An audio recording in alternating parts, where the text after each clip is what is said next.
Kemudian yang ketiga, membuat kerangka dalam bentuk topik-topik. Nah, setelah kita menentukan tema, kemudian membuat kerangka prosedurnya. Secara garis besarnya saja. Jadi misalkan tadi ibu kan contohnya cara menjadi pribadi yang percaya diri. Nah, di sini ibu mendapatkan poin-poin cara-cara bagaimana menjadi pribadi yang percaya diri. Tetapi ini tuh belum urut. Jadi ibu belum nemu tujuannya apa, belum nemu langkah-langkah selanjutnya ini apa. Jadi hanya gambaran kasarnya saja. Nah, setelah itu ini kita list dulu. Ini ibu menemukan 3 poin dan di situ apa saja? Coba dibaca itu apa saja? Yang pertama itu bertanya tentang kekurangan dan kelebihan diri. Lalu yang kedua nah ya, jadi itu belum urut. Nah, selanjutnya baru langkah keempat, disistematiskan kerangka tersebut dengan benar dan mudah dipahami oleh pembaca. Nah, setelah mengelis gambaran kasarnya, baru kemudian disistematiskan, diurutkan gitu supaya menjadi urutan yang sistematis. Nanti dari urutan yang tadi ini urutkan menjadi yang pertama harus menerima diri apa adanya terlebih dahulu, baru mengenali kekurangan dan kelebihan dirinya, apa sih kekurangannya gitu. Nah, setelah itu bertanya tentang kekurangan dan kelebihan diri itu. Selanjutnya baru mengumpulkan bahan-bahan. Bahan-bahan ini kalau kita memilih teks prosedur yang cara membuat atau cara mengoperasikan sesuatu, itu bahan-bahannya adalah alat yang dibutuhkan tadi, alat dan bahan untuk membuatnya. Tapi di sini bukan memilih untuk cara melakukan, prosedur cara melakukan. Jadi bahan-bahan yang dikumpulkan itu melalui bacaan sumber literasi itu. Bisa juga wawancara kepada narasumber atau observasi sebagai pengamatannya. Nah, baru langkah terakhirnya setelah membuat kerangka dikembangkan menjadi teks prosedur yang utuh. Nah, jadi gitu ya anak-anak cara menyusun teks prosedur. Di sini ibu akan membagikan lembar kerja kalian karena tadi ibu sudah menjelaskan dan juga memberi contoh ya dalam kehidupan sehari-hari. Sekarang tugas kalian adalah menyusun kerangka secara individu ya, menyusun kerangka teks prosedur secara individu. Jangan jauh-jauh, yang pernah kalian alami saja atau yang pernah kalian lakukan. Nah, itu dibuat kerangkanya, dikerjakan di buku tugas saja ya anak-anak. Ya, beri waktu 20 menit, itu banyak kan? 15 menit ya. Ibu beri waktu 15 menit cukup?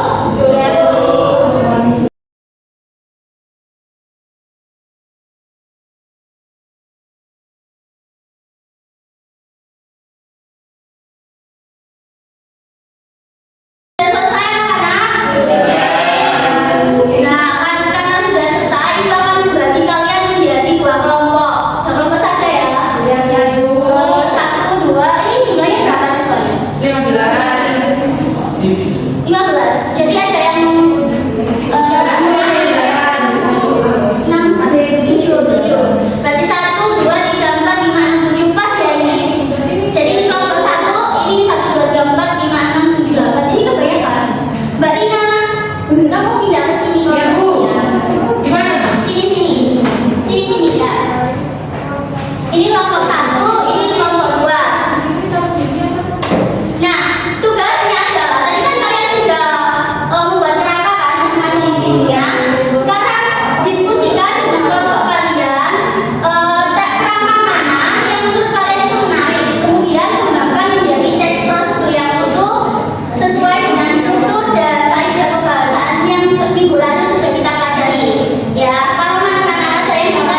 Bawang nih, bawang. Bagaimana anak-anak sudah selesai tugasnya? Tadi ibu sudah berkeliling, ada yang membuat masakan, ada yang cara membuat KTP, terus ada yang mengoperasikan apa dari komputer, ada yang membuat PPT, bermacam-macam ya ternyata. Iya, baik. Iya, idenya beragam. Kreatif pasti kreatif. Sekarang perwakilan dari kelompok mungkin bisa mempresentasikan hasil kerjanya ke depan. Siapa nomor satu? Bersila. Kenapa kok dipanggil?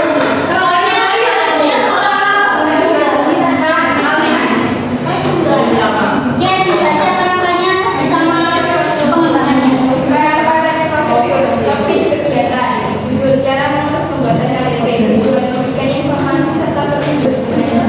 Berarti ini strukturnya lengkap ya? Iya. Berarti penegasan ulangnya ada? Ada. Oh, ada. Tepuk tangan buat kelompok satu. Selanjutnya kelompok dua siapa? Mbak Evi. Ya, ya, ya. Ya, Bu. Ayo, Mbak Evi, Ibu mau maju ya. Ayo, Mbak Evi, ayo, Mbak Evi. Mbak Evi, Bu, ayo. Ya, Mbak Evi dari tadi ngobrol aja.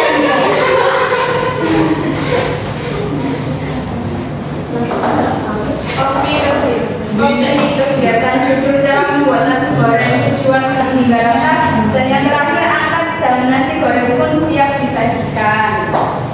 Dah, tepuk tangan. Bentar, Mbak Evi, itu tadi strukturnya lengkap apa tidak? Lengkap, Bu. Lengkap. Berarti dua-duanya ini memilih memakai penegasan ulang. Tetapi penegasan ulang itu di tes prosedur opsional ya, yang boleh ada, boleh tidak. Jadi disesuaikan saja sama kegiatannya. Begitu. Nah, bagaimana? Apakah ada kesulitan tadi ketika menulis tes prosedur baik menyusun langkah-langkah maupun membuat kerangkanya? Tidak. Tidak ada kesulitan. Berarti mudah ya buat tes prosedur ya? Udah. Bagus sekali, bagus sekali.